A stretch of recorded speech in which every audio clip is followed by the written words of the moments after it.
This is episode 6 of the Wilderness Locals podcast. On this episode, I check in with our friend Skye to find out about his first buck and how he got into hunting. This podcast is brought to you by Just Shooting Arrows, BC's premier archery shop.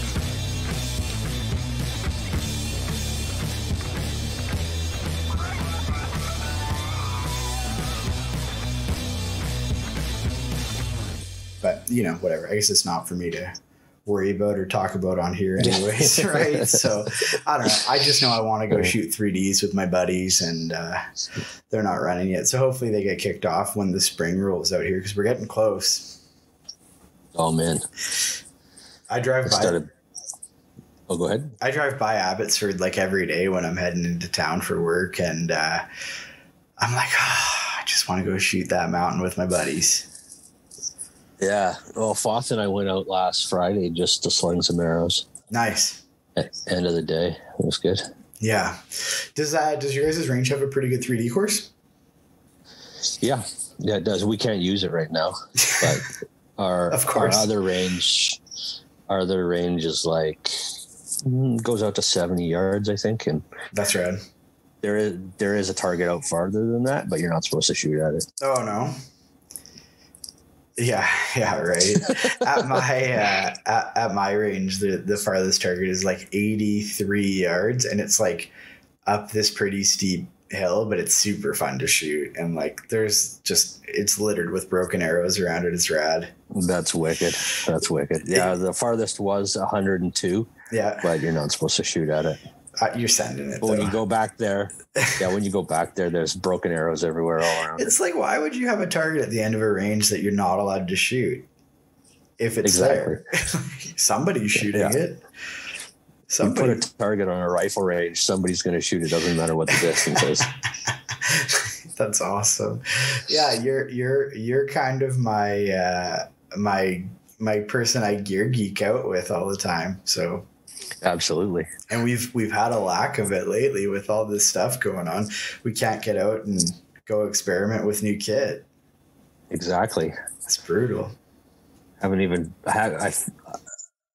feel like I haven't built an arrow in like 6 months. Yeah, I just actually got a bunch of arrow building stuff from Lucian for stick bow stuff, but I am due to build a set of compound arrows. I think I have 5 of my compound arrows left. So I might go a little heavier up front this year. I went from that 10 grain collar all the way up to that 25 grain collar from Iron Will when I ordered my next batch of collars here. So those are due to arrive any day. Sweet. Yeah, they're good. I run those. I did blow one up. Yeah. Did the arrow blow up? The arrow blew up and collar blew up. Everything. Well, when you have like my bad 38-inch draw and you're shooting a 70-pound bow, stuff's bound to explode. And you hit a cinder block wall. That'll do it. So before we get too far into this, let's ask the normal question: who are you? So everybody knows. What do you do, and how did you get started hunting? Well, my name's Skye Davidson. I'm an owner of a communications and security company out here in Vancouver. Low tension stuff. And how I got into hunting, well, it goes way back because my dad gave up hunting before I was born. Yeah. So I didn't really have anybody to hunt with. Same. My aunt and uncle always, my aunt and uncle always hunted because they live in Lone Butte. But again, it wasn't something I did with them.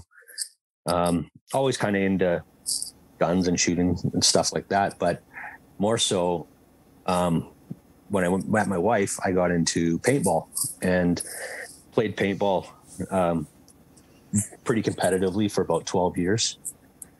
And then that's where I met Foth and Doyle.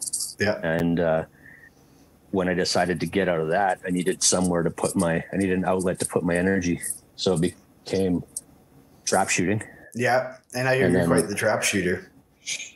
Yeah, I got pretty into it. Started, I got a Maverick 88, just a cheap pump from my dad. That's what Foth was saying. Started getting into trap shooting, and the first tournament I shot, I got 92 out of 100, and I got pretty into it, and then I ended up getting a Benelli Super Black Eagle 2 for waterfowling, and then all of a sudden I couldn't hit anything at first.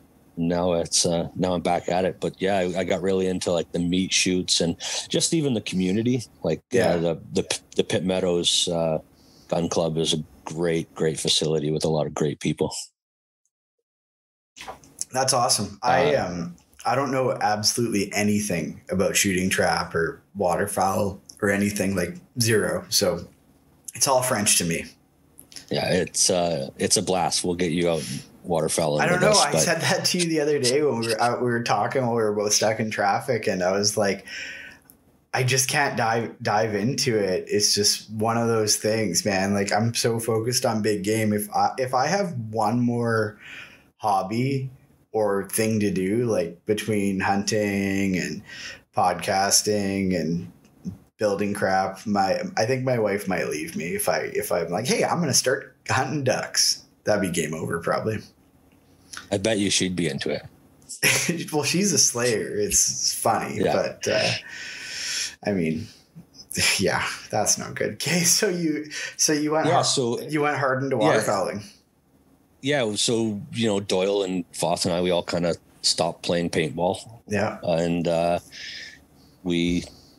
Doyle and I jumped into waterfowling and had a blast. I mean, there's lots of days where if we weren't 2-man limited out by 9 a.m., it was a bad day. That's crazy. So yeah, I mean, it's a blast. It's a lot of just intensity, like high intensity hunting. It's just they're coming in, you get to play with them and make them circle and commit, and once they commit, man, it's a blast. Yeah, and you're a pretty skilled caller from what I hear too. I mean, I don't really know what that means, but no, I mean, I can hold my own. I can't call geese to save my life, but with ducks I can do it. Who's the goose caller in the group? Foth for sure. Yeah. Yeah, for Foth. I bought the same call as Foth, and I just can't make it happen. That's okay though. You guys were giving me crap the other day when I was like, oh, my buddy Tom keeps inviting me out to go kill geese, and I just like, it was during hunting season. I'm like, I can't. I still have one deer tag left, and I need to try to cut that thing. Spring geese is coming up, my friend. Spring geese. So is spring bear. Yeah. Yeah. And like I'm this year, I think I'm going to do one quick little trip with Chad and maybe Bella, and then maybe do some local bear hunting, and then just cash the rest of that with Mama for big game season, because this season's I think this season's going to be pretty intense by the sound of it, because Wasey's coming out here and we're going out there, and elk. That's gonna be a blast. Deer with Ron, and I'm going to try to fit in your guys' alpine hunt. I don't know if it'll happen, like, with also having a marriage. So, yeah. Well, family's important. Yeah. So I mean, that's a good segue. You were on that alpine hunt that we've talked about. I think 2 out of 4 episodes now we've chatted with Foth and Hart, and they were both on it with you. And at the end of that hunt, you cut your first deer tag. I did. So let me just circle back a little bit. So I didn't start big game hunting until 2016. Doyle took me out. That was mostly truck hunting up where he was born. 2017, I had an LEH draw for moose with Doyle and Foth as well, but that was taken because of the wildfires. Yeah. 2018 had some stuff going on and didn't really have a chance to get out all that much, and so 2019, 2020, I started to put more emphasis onto big game and off of waterfowling. Yeah, cool. So far it's been a blast. So, leading up to this year's season, I really wanted to hone in my rifle skills. Yeah. I felt confident with my bow more so than my rifle. That's where I'm at too. Entirely. Like, yeah, it's not something that I shot a whole lot. You know, I would go sight it in every year, but I just wasn't uber confident, not as confident as I am with my bow. It's a little counterintuitive, isn't it? Like when you think about it, because a bow is so much harder to shoot than a rifle, but then it's kind of easier to practice with your bow than a rifle. At least for me, anyways. Like I walk out my back door, I go shoot. I have to drive to the range to go shoot my guns. Yeah, absolutely. Absolutely. So I wanted to make an effort this year and got Foth to take me out and get me back on my rifle. Yeah. Get out shooting with me. He called me after one of your guys' first trips to the range together before season, and he was like, he was kind of like laughing to himself, and he's like, I don't know what it is with that dude, man. Like I showed him like two little things, and he's like putting them under a quarter at 100 yards, and you know, shooting minute of angle groups at 200 yards. Like he's money in the bank. Let's do this. Yeah. So, you know, it was a concern of mine going into the season. So him and I went out a couple times and got some real good practice downrange. And so, you know, this year when I was able to harvest my deer, I was confident in my equipment and I put it where I wanted it, both lungs and the heart. Nice. And as they say, didn't go 20.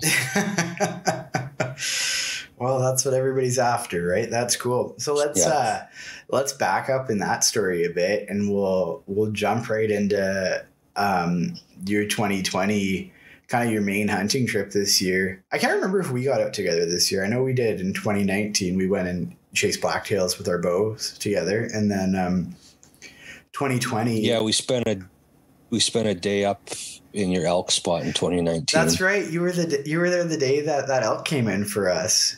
I wish you were up. No, in 2019 though. In 2019 I went in with you for a day. Yeah, and then 2020 you were with me on September 3rd and 4th, I think, right?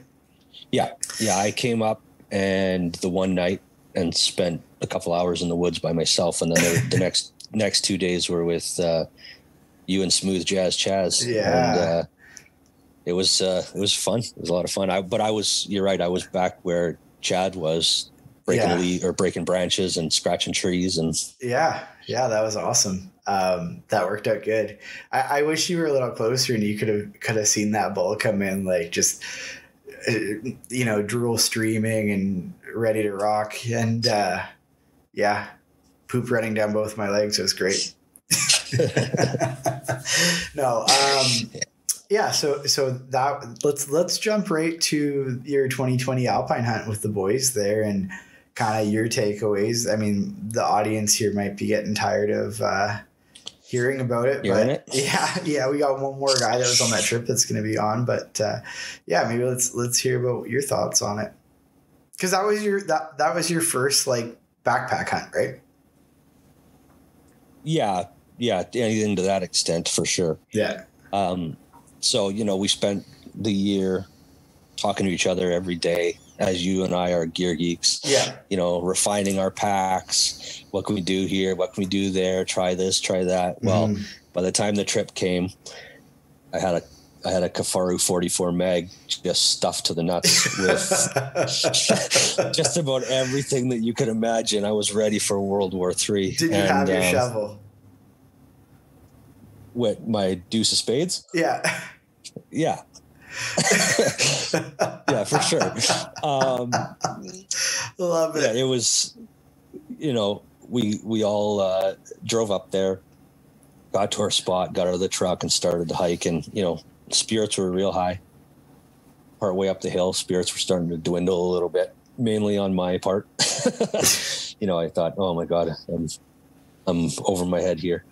But, you know, Doyle and Foth and Hart, they kept everybody accountable, kept everybody going. Yeah. And, you know, when Foth had his unfortunate slip, he hurt his knee pretty bad. Mm-hmm.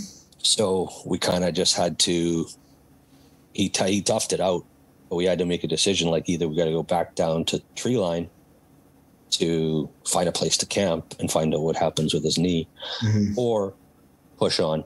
So we pushed on, got up to where we had wanted to set camp, and we set up camp, started a big fire, and brought everybody's spirits back up. And we had a ton of good laughs around the campfire.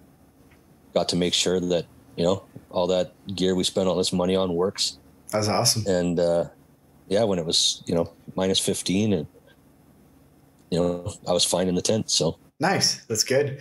And then you guys, I think we talked about it in the episode with Foth, but you guys woke up, found some sheep right away.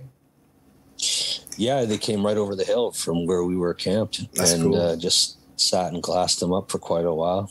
Yeah. Took a bunch of photos and stuff through the spotters, and that's wicked.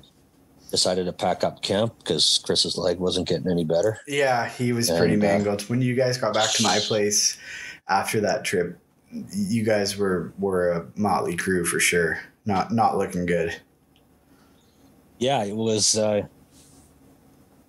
trudging through the snow made it that much worse. Yeah. I honestly think that when you do an in and out like that, like, it's almost harder than doing like a 5 or a 7 day thing, because you're doing the hard part of the trip back to back without much time for recovery, right? And it just beats you up. Yeah. Like, that's like when we go day hunt that elk spot. It's like, it's way harder than being up there. Yeah, for sure.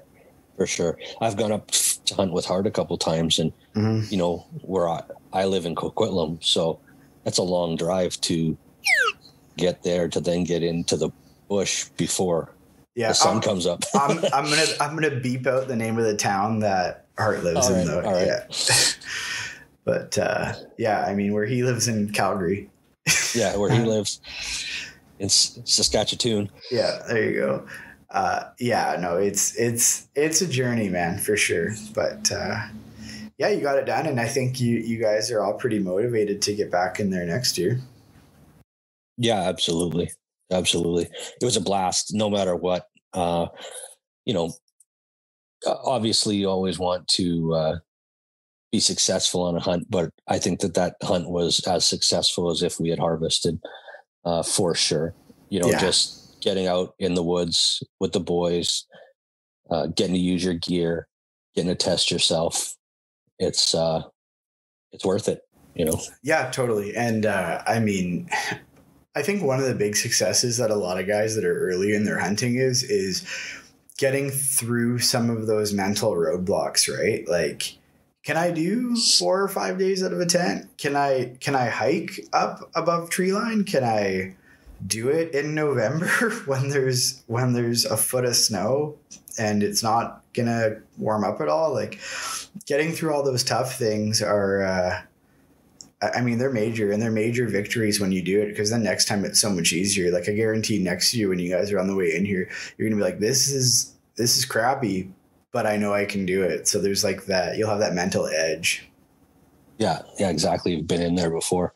It brings up a good point that, even to that point, I hadn't been, all those years I had hunted, I had never actually had my rifle up on a legal animal.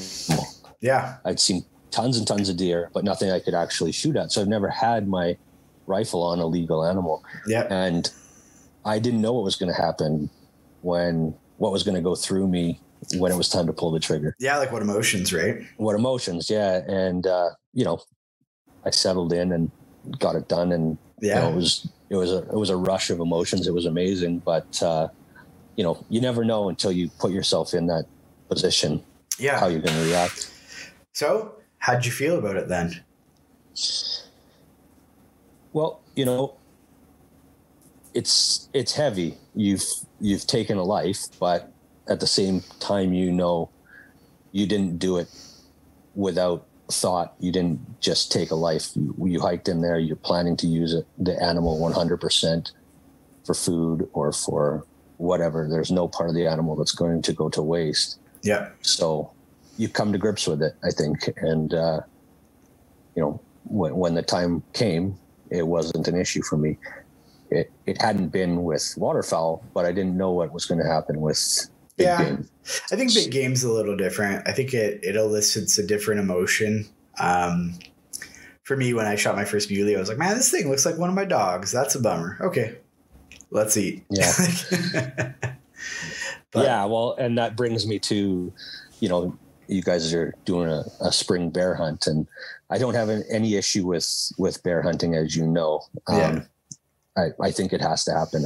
Absolutely. Yeah. It's just something I, don't do it. My last dog looked identical to a black bear. My son's middle name is Bear. I've grown up. You just have maybe a little bit of an emotional block there, right? Yeah. Well, I've grown up with a fascination with bears, and don't get me wrong. If one of my friends' lives, if, somebody was in danger, it's going down, but I'm not going to probably actively seek it out. Yeah. Again, I don't know that I have an issue with it. That doesn't mean it's, yeah, you know what?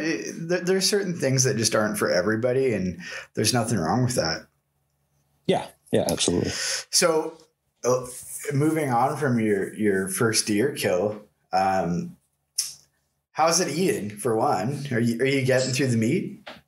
Yeah, absolutely. It's delicious. And, I got to say,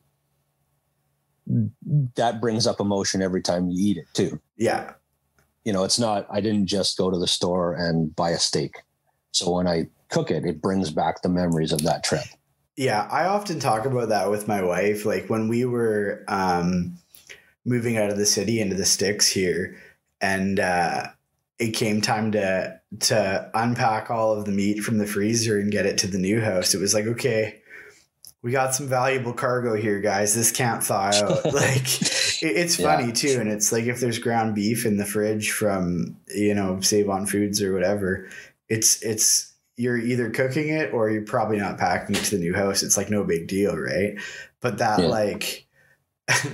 deer shank, if it thaws out, you're going to be real upset. I don't think you'd ever care about like a beef shank or something, And yeah, you're totally right. And the other component of it too is you only ever have one first deer, and I'm not sure you'll have such rich emotions on your 2021 harvest, whatever that is. Yeah, you're probably right. The nice part about this one too is I have another friend, James, who wants to get into hunting, and so I took him actually one of the roasts. Nice. And he was kind of taken aback by it, and he cooked it up, and he was absolutely in love with it, and kind of shocked that I would share that with him. But I mean, everybody that's had it has had good things to say about it, and there's something to be said knowing where it came from, and Yeah, especially like the experience, the guys that you were with, three of your closest buddies that you talk with every day. And like after a really grueling, like alpine experience and all that kind of stuff, it sort of stacks everything up. Right. Yeah, absolutely. Absolutely. It's been an absolute pleasure just to advance every year a little bit with each of the boys. Yeah. Is your son going through the pepperoni and the sausage pretty quick? Yep. Yeah. Yeah. Well, actually, everybody that's had the pepperoni is absolutely in love with it. Yeah. Shout out to Sumas Meats. Right. Yeah. Yeah. No, they do a good job. I took it's actually the first time I had ever used a butcher. I normally do everything myself. And I took a deer there this year because I didn't have time to deal with it. I was kind of burning the candle at both ends, trying to cut that last deer tag and also maybe make a living. But I took a deer there this year, and we're burning through it the way that it was prepared. And yeah, no, my 2-year-old, it's like you very rarely find her without a piece of summer sausage in her hand. It's hilarious. It's like she's a little savage. So no, that's awesome. It's cool. And it you can kind of share that experience with your son and your family a little bit, and maybe one day you'll be doing it again with him.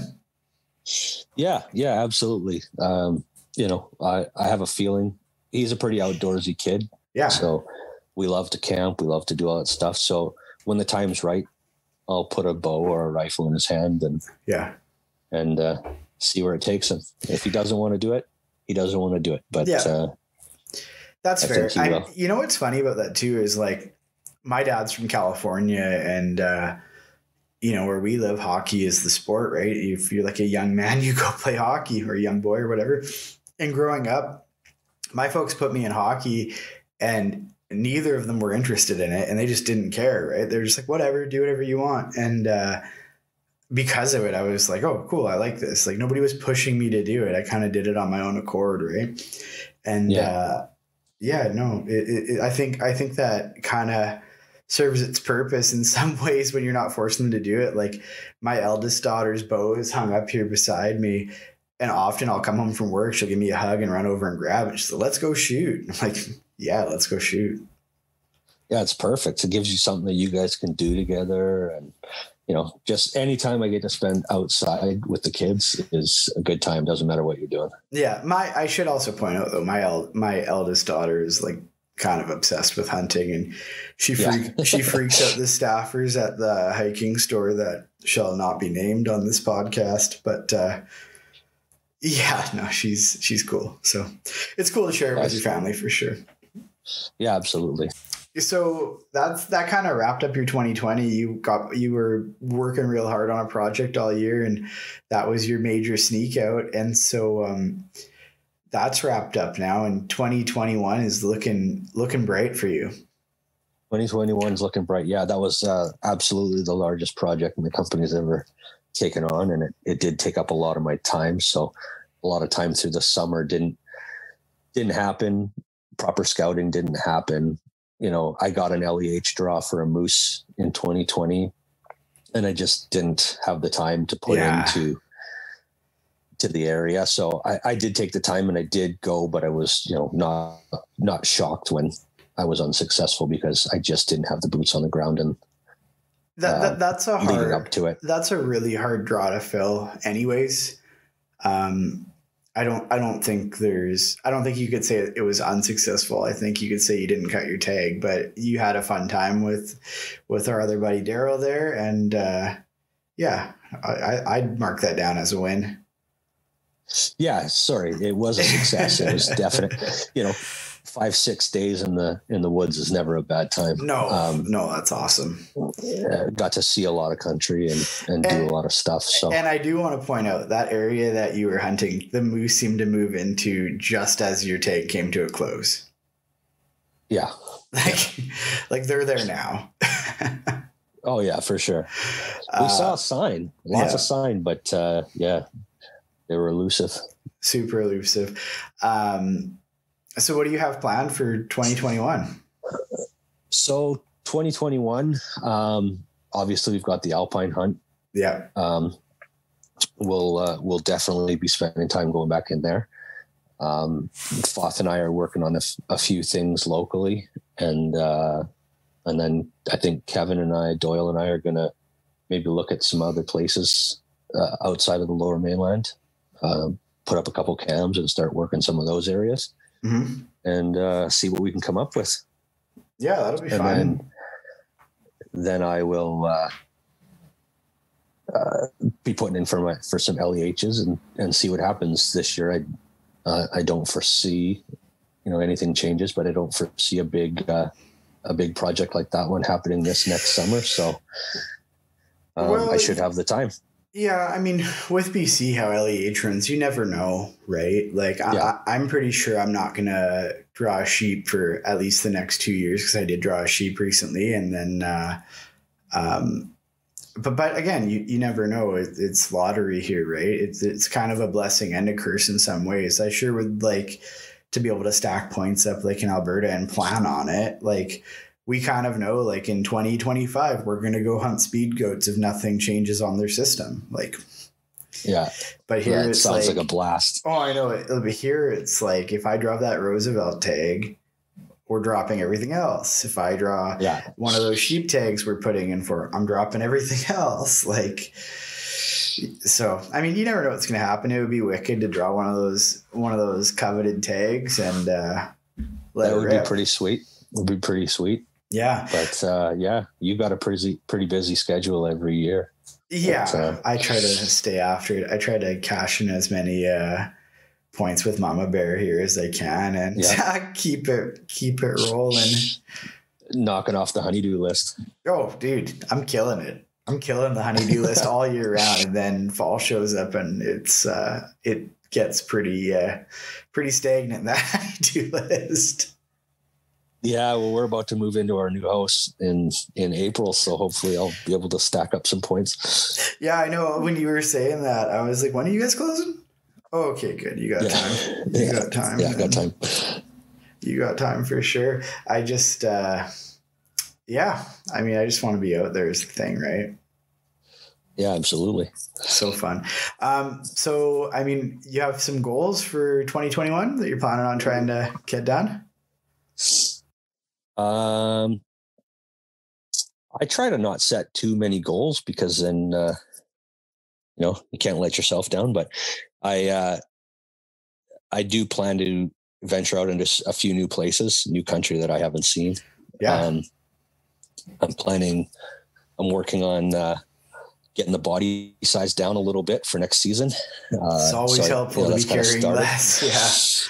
Yeah. Yeah. Well, you think about all the weight that you had, like when we were going up in that alpine trip, 60 pounds on the back.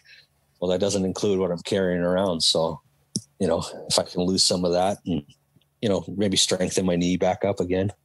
Yeah. But, that'll make a big difference. I mean, usually I come out of Christmas time and I start dieting, just to try to get down as low as I can through the spring, summer. And then when fall comes, I can hopefully be a little quicker up the mountain. Doesn't always work out that way, but that's the plan, right? Yeah. Yeah, I know it's been weird, with 2020 and not being able to do those 3D hunts and 3D events and not having that. You have to find other things to go climb mountains and do other things. Well, I mean, that's like that Abbotsford grind or whatever. It's like everybody and their dog is phoning me like, hey, you want to go do the Abbey grind? And I'm like, you'll see everybody we know. Yeah. Right. Like, yeah, you gotta find somewhere else. Yeah. Out here they have the Coquitlam Crunch, they call it. And it's just, like everybody, that's where they go. Yeah. I've just been, sticking to kind of my local mountain here, hiking around with my girls and hitting the gym at home scenario, which is good for me. It's nice to not that works. Deal with other humans, which is kind of my thing. Yes. Where we're moving to our new house, we're at the top of the mountain, so there'll be lots of new trails to explore. It's too bad you can't hunt that country. That country, man. That area holds some big deer too. Yeah, it does. It's usually on the 18th hole every time I play Westwood. There's a 4-point standing there every time. No doubt. Clip them with a ball and hopefully you get them to run far enough back. Yeah. Have to keep going. What about the archery stuff? Are you going to try to maybe get after an archery kill this year? I am. Yeah. I think I have my arrow set up the way that I want. Yeah. So I've got some put aside just for my hunting arrows, and I've got replicas made to practice with. And nice. So we'll see. I try and get after it here with the bow. I sat with you last year. Yeah. But nothing, we weren't able to have anything come in, but that was a blast those few days. And I love archery. It's a blast. It's like meditation. It is. It's such a moving target too, in a lot of ways. 'Cause like you can never get it perfect. And then you take a month off by accident, just get busy with life or whatever. And you go to shoot and everything's falling apart. And it's like, it's one of those things that just requires constant maintenance, Yeah, absolutely. It's, but I just find, it doesn't matter what's going on in the world. It doesn't matter how bad your day's been. You just let fly 10 arrows and you're back to center even.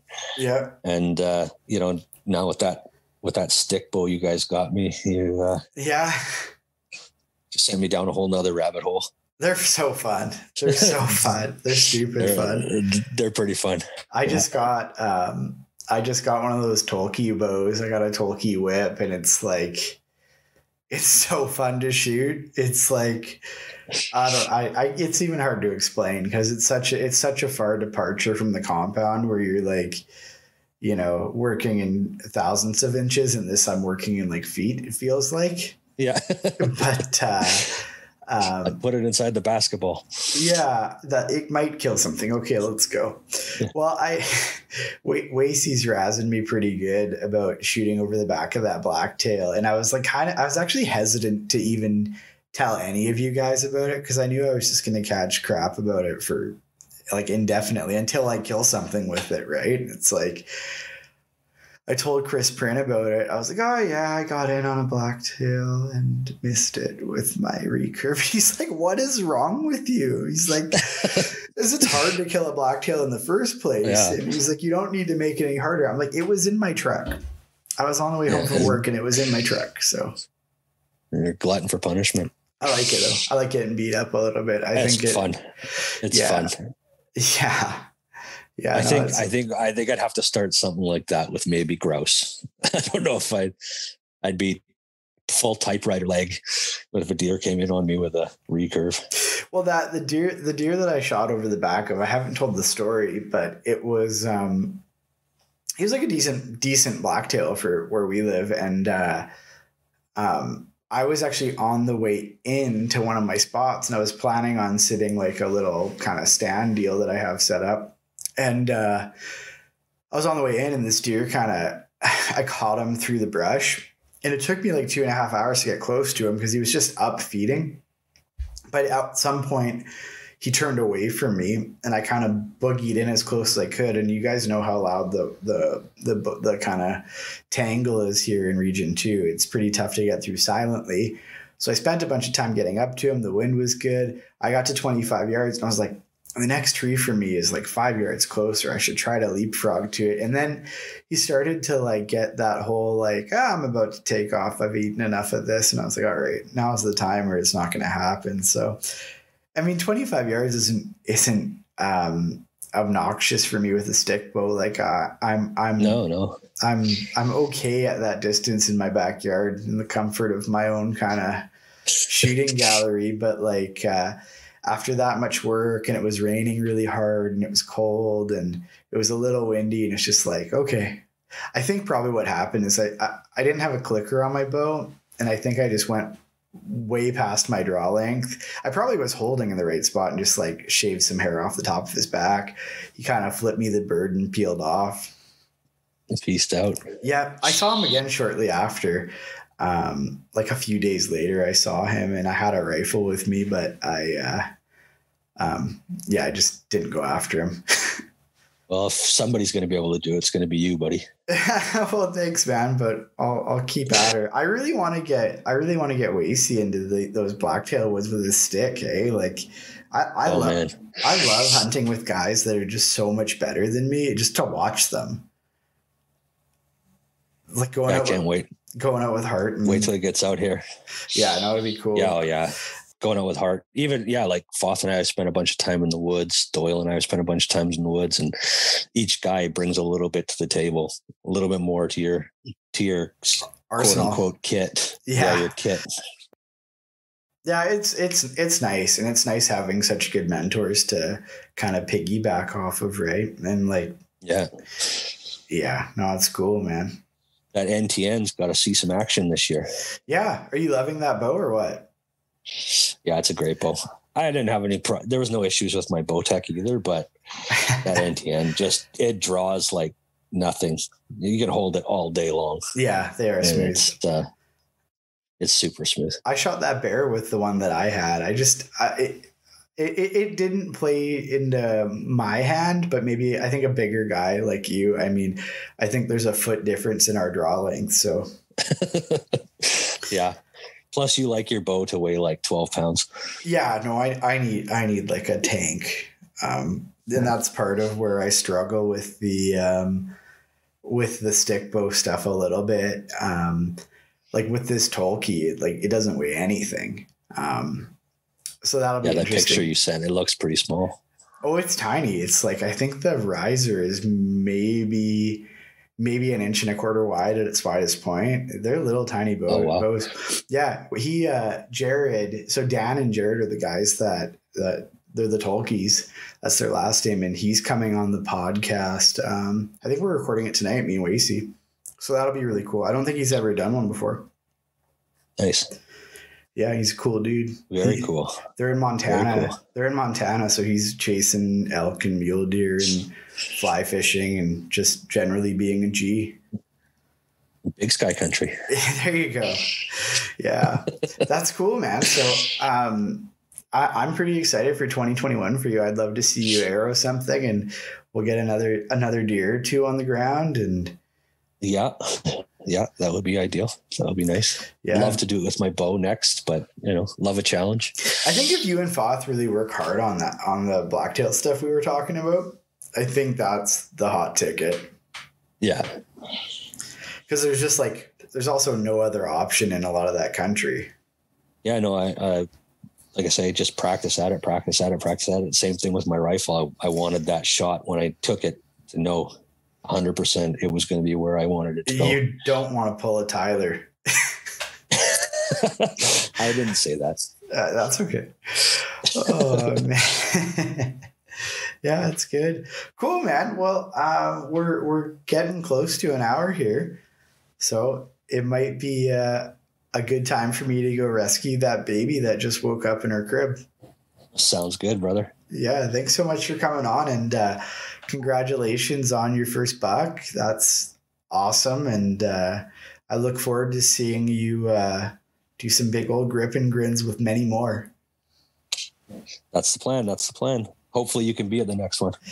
I'll try, man. Right on, brother. We'll talk to you soon. Right on. All right. Bye-bye. Thanks for listening to the Wilderness Locals podcast. If you enjoyed it, please subscribe to our channel and give us a follow on Instagram @Wilderness Locals.